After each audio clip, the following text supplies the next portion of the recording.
I'm gonna start on my back here. Derek's gonna go on my guard. Over here. So again, you pretty much have two choices. I don't want to stay in open guard. So either we want to wrap our legs around his back, which I can't do from here unless I disrupt his base and pull him in. But again, those ankles are weak. It's easier for him to lean back and break it. So typically I like putting them hooked down here so I can grapevine him and extend him out. In a street fight, he's away from my punches, I'm away from his punches, but just for a second because he can lean in. But I don't want to risk him coming in with his whole body weight. So I want to break his base right away. And if he doesn't pull in, I just stretch the leg out and get him down here. Then I'm going to bait him to pass my guard. So if I bring the leg up, he's going to throw it over, and then he's going to pass me fairly easily. So I have a small window to get into that triangle type position. So when you bait him, first of all, you want to bring him in, right? I bring him in close. I bait him so he puts his hands there, but I make the leg heavy. And a lot of times you can take this foot, hook it inside the thigh. So if he starts to lift it quickly, he's locked into his own body weight. So that can buy you a little bit of time as well. But I do want to get this leg over the shoulder so he doesn't pass it over his head. So I'll control him here, I'll slide it, and then I'll lock it in place.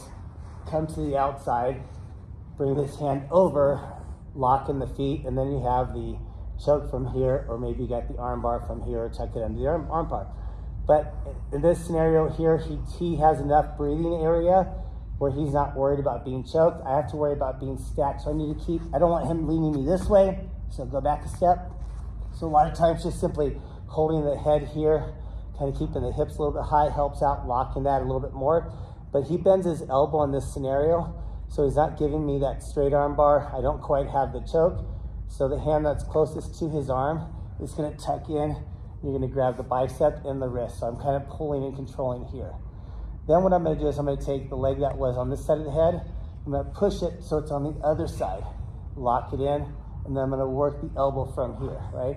And if you wanna keep going with it, you can keep going into the back. So we're doing almost like a Kimura with it, even lock it in the feet and try to get that over there.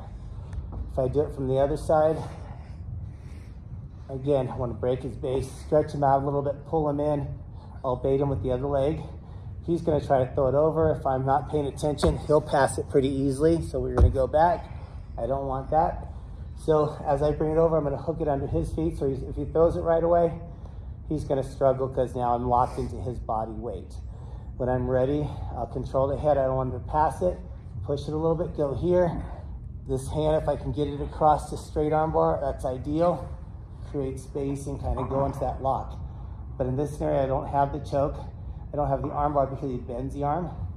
So what I'm gonna do is I'm gonna take the hand that's closest to the elbow here. I'm gonna sneak it in here and grab the wrist. Then I'm gonna take the leg that's on the head, push it over, lock it in place, and I'm gonna work this hand over. So depends on how you wanna do it. We're gonna go into that Kimura, gooseneck, street fight, go for the fingers, hold it there, bash the head in, do what you need to do.